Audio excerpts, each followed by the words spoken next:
Hide me from the rain. My God is awesome.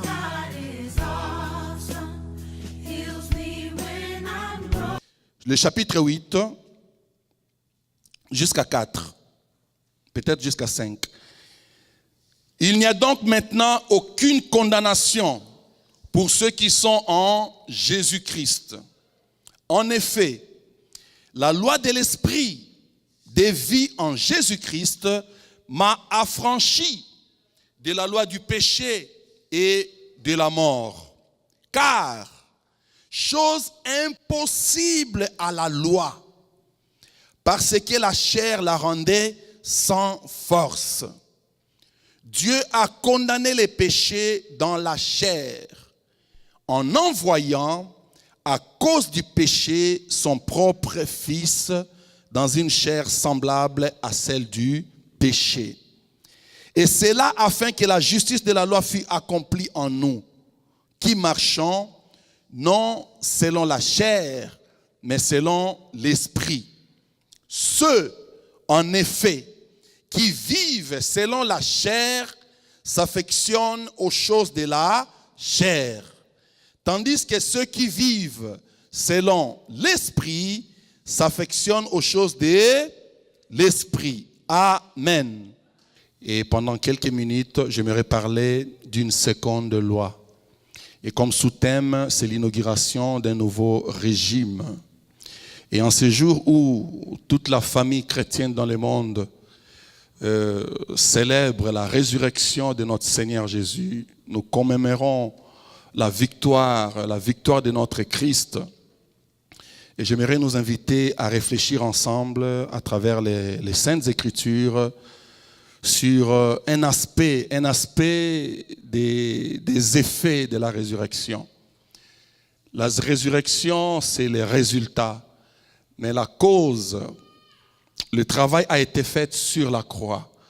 Et nous voulons réfléchir un peu par rapport à, sûrement il y a plusieurs aspects qui sont reliés ou qui sont rattachés à cet événement chrétien de grande envergure.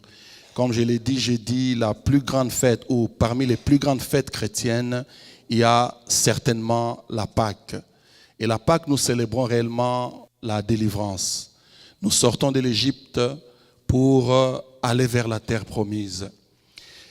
Et si on s'arrête juste à l'œuvre de la croix, et notre foi est vaine. Amen. Parce qu'à la croix, Jésus a offert son corps, il nous a justifiés. Mais cette justification devait être approuvée.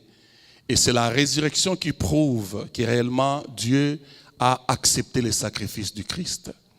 Et Paul dit, si Christ n'est pas ressuscité des morts, notre foi est vaine. Il dit alors nous sommes réellement des misérables. Et pour l'apôtre Paul, pour la Bible, la foi, la résurrection du Christ, c'est un fait historique. Amen. Et nous voulons parler de cette résurrection en termes d'une inauguration d'un nouveau régime.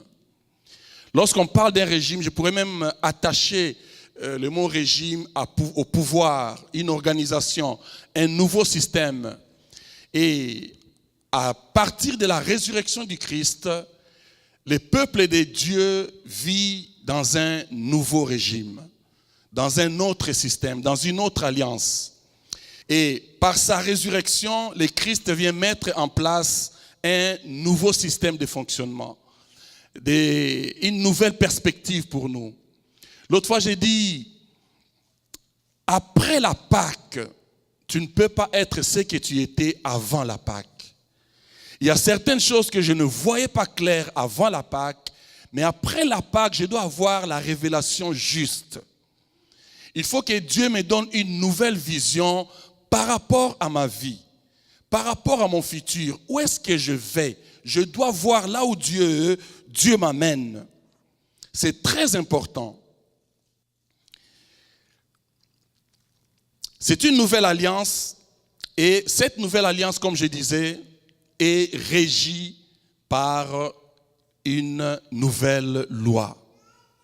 C'est ce que j'appelle la seconde loi.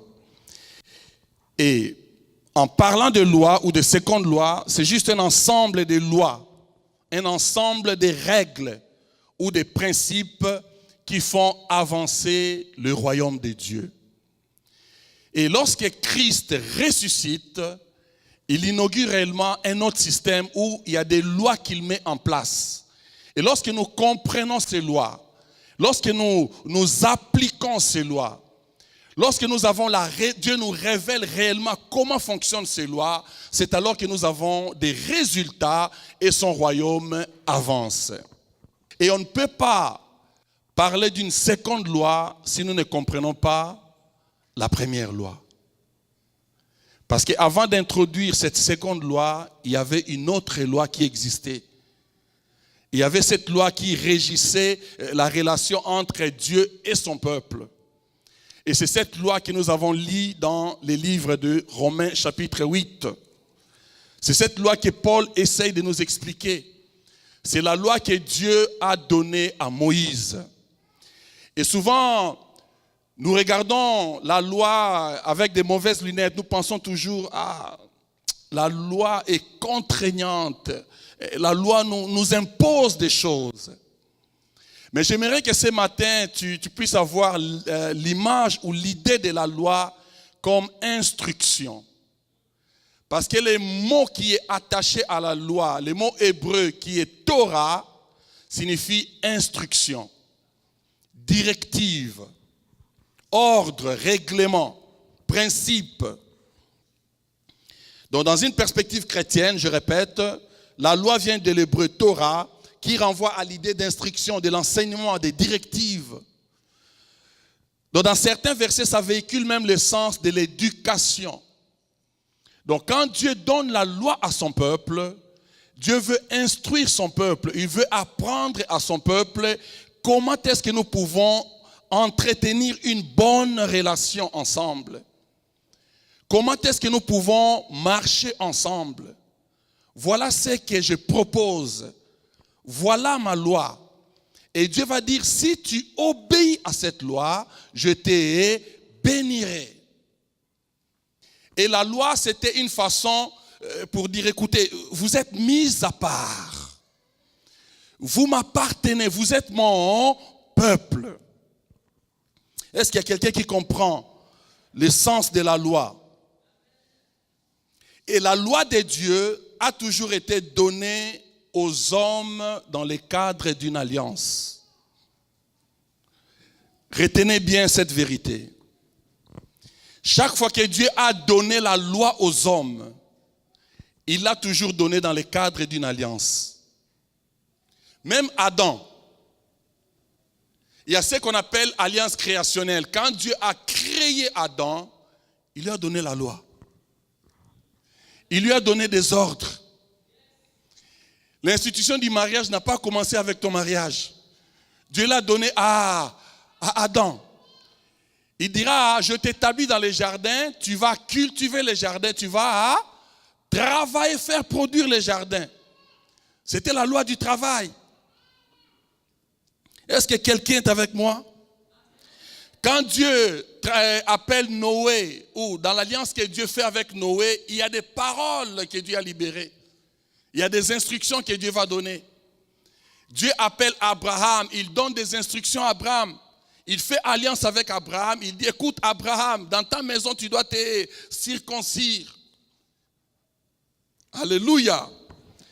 L'homme n'a jamais vécu ou existé sans la loi. Et lorsque Dieu appelle Moïse, vous allez remarquer lorsque vous lisez l'histoire des patriarches, avec Adam, Noé, Abraham, Isaac, Jacob, Dieu marchait avec les individus. Et Jacob aura 12 enfants. Et les enfants de Jacob vont être esclaves en Égypte. Et lorsqu'ils arrivent en Égypte, Dieu va susciter Moïse. Mais la vision de Dieu avec Moïse, ce n'est plus de marcher juste avec un individu. Mais Dieu maintenant veut marcher avec toute une nation, avec tout un peuple. Et c'est le peuple d'Israël. Dieu va, à travers des puissants miracles, il va libérer ce peuple. Et c'était là que la Pâque a commencé. Les premiers-nés, il y a eu, l'autre fois je parlais de 3 vérités par rapport à la Pâque. Dieu s'est souvenu de l'alliance. L'alliance qu'il avait faite avec Abraham, Isaac et Jacob. Et il est descendu pour libérer son peuple. Et un agneau a été tué. Mais l'agneau qui a été tué, c'était juste l'image de l'agneau pascal qui est Christ. Et lorsque le Christ est venu, lorsqu'il faisait son entrée dans ce monde, il y a un homme, un prophète qui s'appelait Jean-Baptiste. Qu'est-ce que Jean-Baptiste fera? Il présentera le Christ. Il dira, voici l'agneau de Dieu qui ôte le péché du monde. Donc l'agneau qui a été immolé en Égypte, c'était une préfiguration du Christ. C'était une image du Christ. Et c'est la raison pour laquelle nous fêtons Pâques. Le Christ est mort on pourra parler du vendredi, c'était le jour avant la fête de Pâques. Pourquoi il est mort ce jour-là? Parce que dans la culture hébraïque, c'était ces jours-là qu'on tuait les agneaux. C'était ces jours-là qu'on immolait les animaux. Christ est réellement l'agneau qui enlève les péchés du monde. Bien-aimé, tu peux réellement croire en Christ. Tu peux réellement croire au sacrifice de la croix. Il nous justifie, c'est réel, c'est une réalité. Écoute, on peut te dire que si tu te laves avec ce savon, ça va te nettoyer. Amen. Mais pour comprendre que si réellement le savon te nettoie, qu'est-ce que tu dois faire? Tu dois te laver avec. Donc c'est la même chose avec le sang de Jésus. On peut te parler du sang de Jésus. Le sang de Jésus purifie. Mais tant que tu n'appliques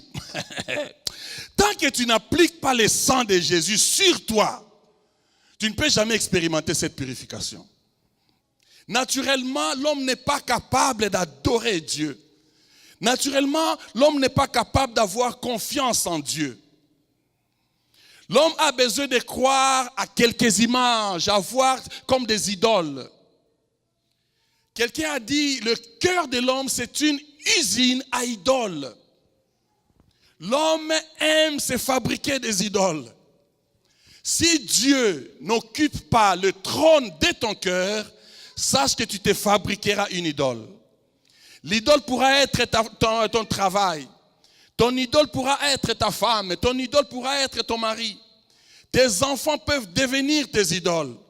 Pourquoi? Parce que Dieu n'occupe pas le trône de ton cœur. Et Dieu va donner cette loi à Moïse. Moïse va verser le sang. Il va tuer des animaux et il va verser le sang de l'alliance. Et c'était le début de la nation d'Israël. Donc, en quelque sorte, la nation d'Israël était instituée. Dieu était leur roi. C'est ce qu'on appelle la théocratie. Donc, c'est Dieu qui gouvernait en Israël.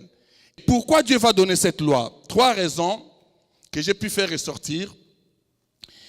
La première raison, le but de la loi, c'est pour pourvoir une conduite, une règle de conduite pour les saints de l'Ancien Testament. C'est-à-dire, Dieu voulait distinguer son peuple des autres nations. Dieu va leur dicter des règles de conduite. Voilà comment nous allons fonctionner. J'ai fait avec vous une alliance, c'est-à-dire nous avons un contrat ensemble. Mais ce contrat est régi par des lois. Et c'est à travers ces lois que nous allons fonctionner. Vous êtes une nation et moi je suis votre Dieu, votre roi. Mais lorsque vous allez désobéir à cette loi, bye bye. L'alliance aussi va se brisé. Donc vous êtes mon peuple. Israël était choisi par Dieu, un peuple qui devait être consacré à Dieu.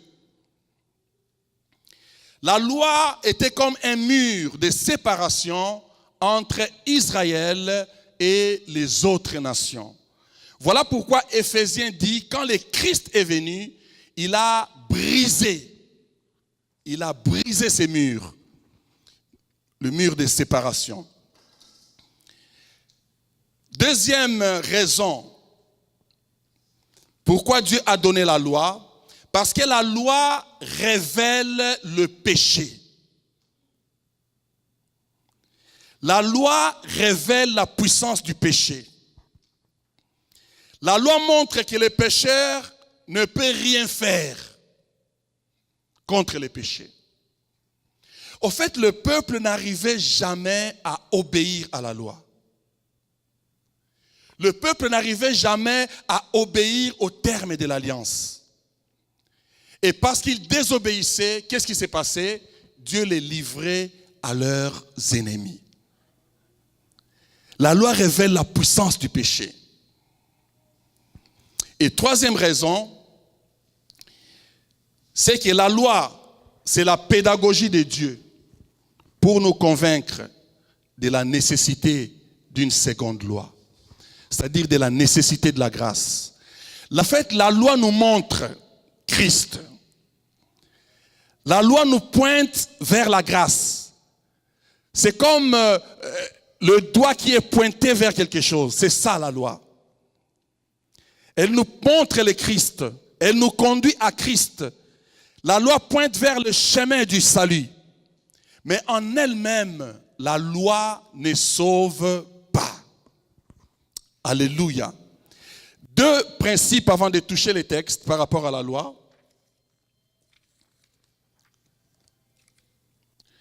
Le premier principe par rapport à la loi, c'est que la loi n'a pas commencé avec Moïse. La loi a toujours existé depuis la création du monde. L'homme n'a jamais été sans la loi. Donc la loi a toujours existé. Avec Abraham, Dieu a donné la loi. Avec Adam, Dieu a donné la loi. Lorsque Dieu créait le monde, il avait établi des lois.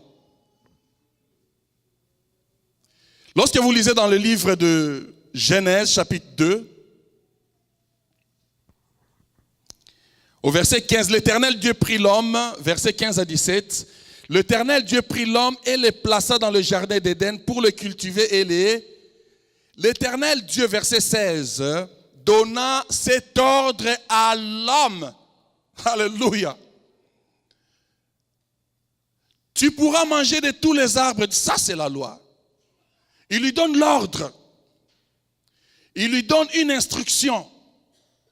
Donc, Adam déjà, dans les jardins, avait une loi.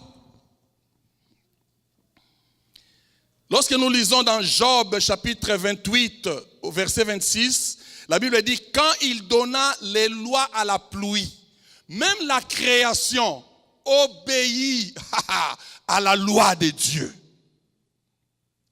Permettez-moi de faire cette déclaration. Partout où il y a de l'ordre, parce qu'il y a une obéissance à une loi. Amen. Là où il y a de l'ordre, parce que les personnes obéissent à la loi. La nature obéit à la loi de Dieu.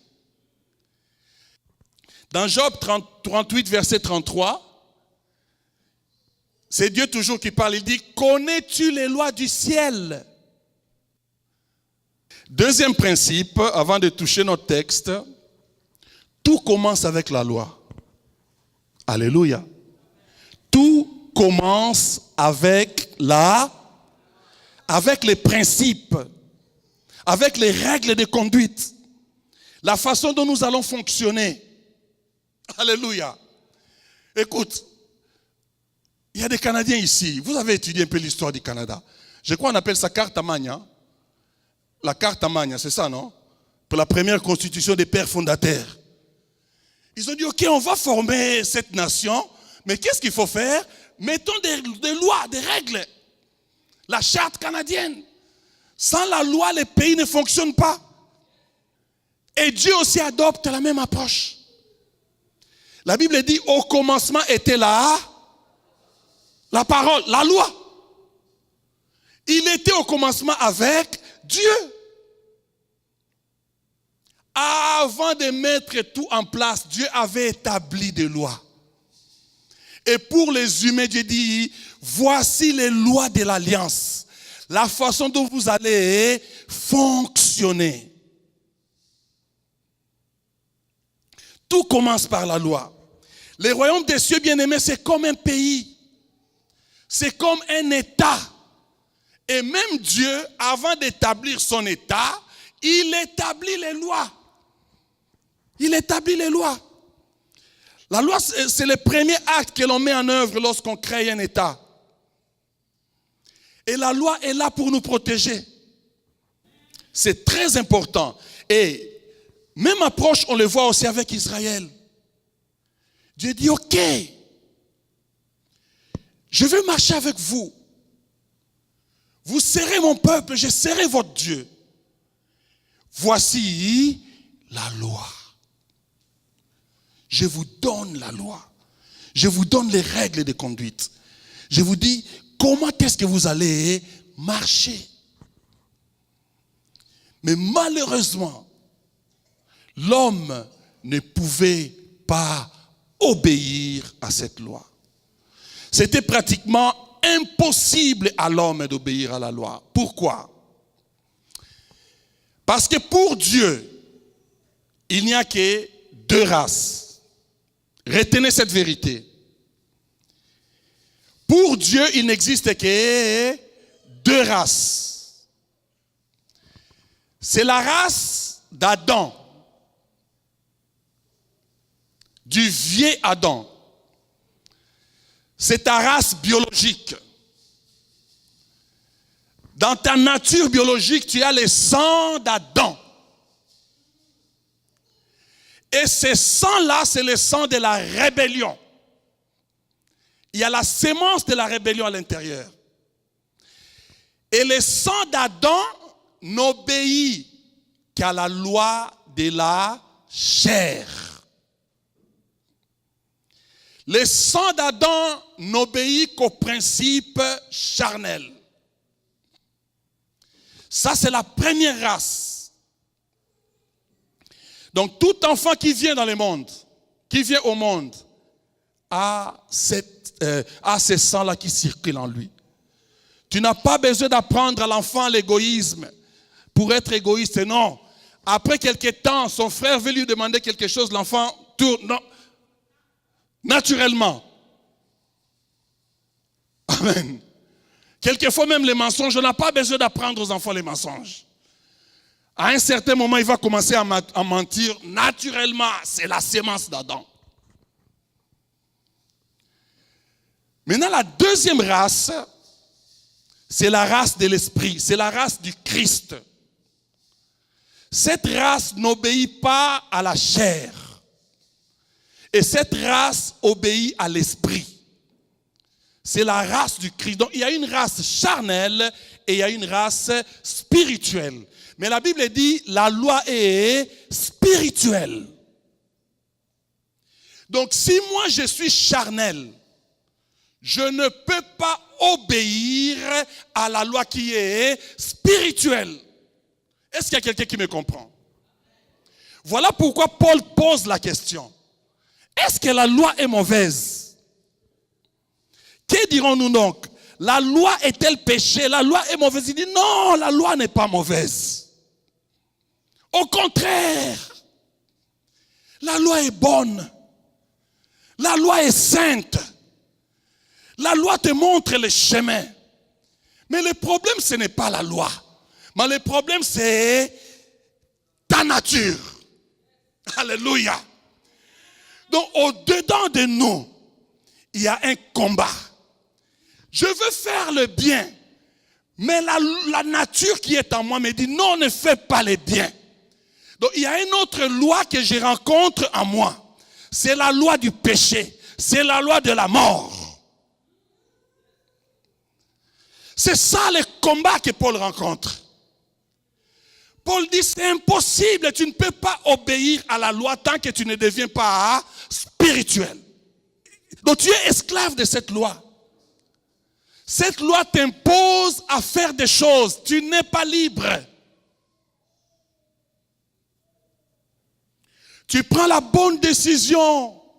Je ne vais plus mentir. Je ne vais plus voler. Mais parce qu'en toi, il y a cette nature-là. Tu n'es pas capable d'obtempérer à la loi. Donc tu es esclave de cette loi. C'est ce que Paul nous dit. Donc la loi exerce son pouvoir sur l'homme aussi longtemps que tu vis. Il parle d'un combat. Il dit, je trouve en moi cette loi. Quand je veux faire le bien, le mal est attaché à moi. Verset 21. C'est une lutte. La première loi nous conduit à la mort. La première loi, c'est la loi adamique. C'est la loi que Dieu a donnée à Adam qui a désobéi. C'est ça la première loi. Toutes les lois qui sont venues après sont venues juste se greffer à la première loi. Même la loi de Moïse s'est greffée à la première loi. La loi que Dieu a donnée à Adam. Et nous autres, nous étions de cette race. Voilà pourquoi une seconde loi s'impose. Avec la première loi, c'est impossible de faire le bien. La première loi est charnelle. Cette loi, elle est imparfaite. Raison pour laquelle nous avons besoin de la deuxième loi. La première loi est imparfaite. La première loi est incomplète. Jésus dit, je ne suis pas venu pour abolir la loi. La loi restera là. Mais moi, je suis venu pour l'accomplir. Jésus est la pièce manquante de la loi. C'est Jésus, cette pièce. Vous savez que lorsque vous faites le puzzle, tant qu'il y a une pièce qui manque là, ton puzzle n'est pas complet. Et cette pièce manquante de la loi, c'est le Christ. Toute la loi s'interprète par le Christ. La loi, c'est l'ombre. Christ, c'est la réalité. Voilà pourquoi lorsqu'il entre dans le monde, la Bible dit, au commencement était la parole.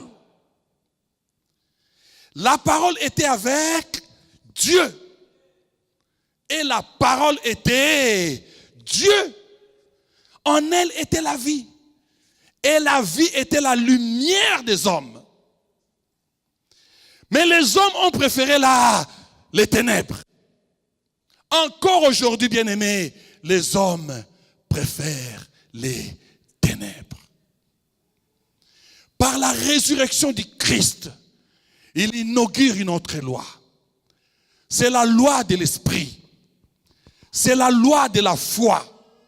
C'est la loi parfaite de Dieu. C'est la loi de la grâce. Là où tu ne dois plus fournir des efforts pour plaire à Dieu. Mais là où Dieu t'ouvre la porte de son cœur et il dit, fils, viens et reçois mon esprit. C'est la loi parfaite.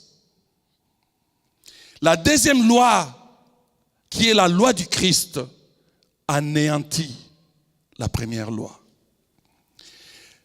Voilà pourquoi, après les questionnements de Paul, je prends plaisir à la loi de Dieu selon ce qui est en moi. Mais,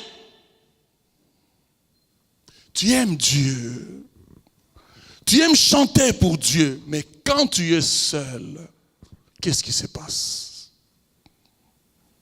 Amen.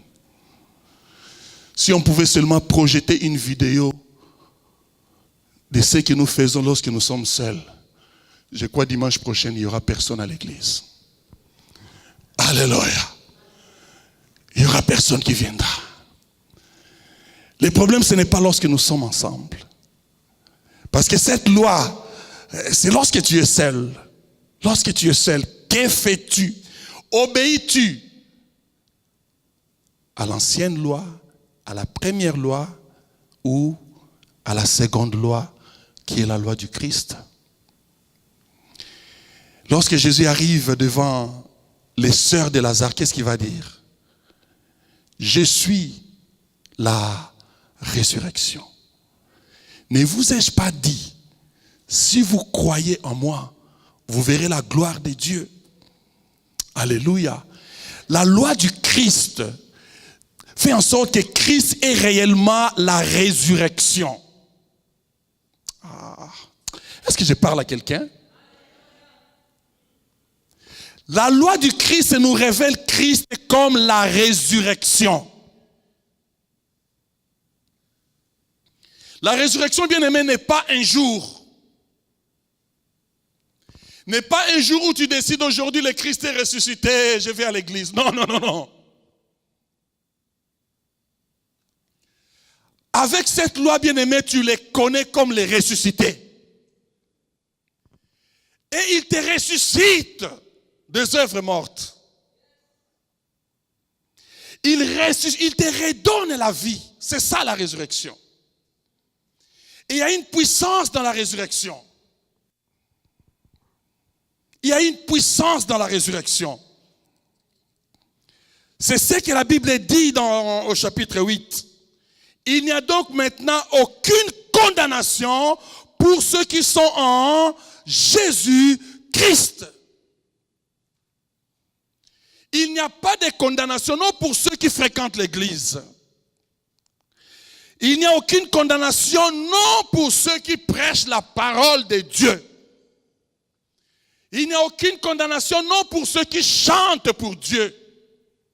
Mais il n'y a aucune condamnation pour ceux qui sont en Jésus-Christ. C'est-à-dire ceux qui l'ont connu comme la résurrection. C'est-à-dire ceux qui ont expérimenté la puissance de la seconde loi. Ceux qui ne sont plus soumis à la loi de la chair, mais qui marchent selon la loi de l'esprit. Et de quelle condamnation s'agit-il? Ça, c'est une bonne question. La condamnation de mon grand-père? La condamnation de la 4e génération? De quelle condamnation s'agit-il? Alléluia. Vous savez de quelle condamnation s'agit-il ici? La condamnation du péché. De la chair du péché. Écoutez ce que la Bible dit. En effet, la loi de l'esprit de vie en Jésus-Christ m'a affranchi de la loi du péché et de la mort. Voilà pourquoi il devait venir dans ce monde comme toi. Il est entré dans ce monde avec la chair comme toi. Il pouvait pleurer comme toi. Il pouvait avoir faim comme toi. On pouvait l'insulter comme toi. On pouvait l'humilier comme toi. Il était comme toi. Mais ce que Israël n'a pas obéi, le Christ a obéi à la loi. Il dit pour vaincre la loi, je dois obéir à la loi. Bien-aimé, si tu obéis à la loi n'a aucun pouvoir sur toi. Ces jours-là, si j'obéissais à la loi, le policier n'allait pas me donner le ticket. Parce que je n'avais pas obéi à la loi avait le pouvoir sur moi. Si tu obéis à la loi n'aura pas de pouvoir sur toi. Mais l'homme naturellement ne peut pas obéir à la loi. Christ dit, ok Père, tu n'as voulu ni sacrifice, tu n'as voulu ni holocauste, mais tu m'as formé un corps. Je suis un humain, tu m'as donné un corps humain et j'irai. Je vais accomplir ta volonté. Il est venu dans ce monde, il n'a pas péché. Il a marché dans ce monde, il n'a pas péché. Il est allé jusqu'à la croix, il n'a pas péché. Alors que tout le monde l'accusait, on lui a contrôlé, on lui a regardé, il dit, hey, peut-être il avait péché, peut-être il avait touché la femme de quelqu'un, Pilate l'a regardé et dit non, non, non, non, je ne trouve en lui aucun péché. Calife l'a regardé, Calife va le inspectionner, Calife dira non, non, non, non, non, je ne trouve en lui aucun péché. Le Christ n'a jamais péché. Il a dit, Père, pourquoi tu m'abandonnes? Eli, Eli, lama sabachthani. Pourquoi tu me rejettes, Père? Pourquoi m'as-tu abandonné? Dieu a regardé dans le haut des cieux, il a dit, non, là maintenant tu es un pécheur. Je ne peux pas exaucer à cette prière parce que je n'exauce pas les pécheurs. Je ne peux pas te comprendre parce que je ne comprends pas le langage du péché. Finis ta mission. Tu dois crucifier le péché. Tu dois crucifier la chair. Dieu était dans le ciel. Jésus était là crucifié. Il était devenu péché. Il était devenu malédiction. Il était devenu je ne sais quoi. Il était devenu péché. Ce jour-là, Jésus était en train de crucifier ta chair. Il était en train de crucifier ton impudicité. Il était en train de crucifier ta jalousie. Il était en train de crucifier ton orgueil. La deuxième loi, c'est la loi parfaite de Dieu. C'est la loi parfaite de Dieu. La Bible dit, il a traversé les cieux. Alors qu'il criait, quelque chose s'est passé. Le voile du temple s'est déchiré.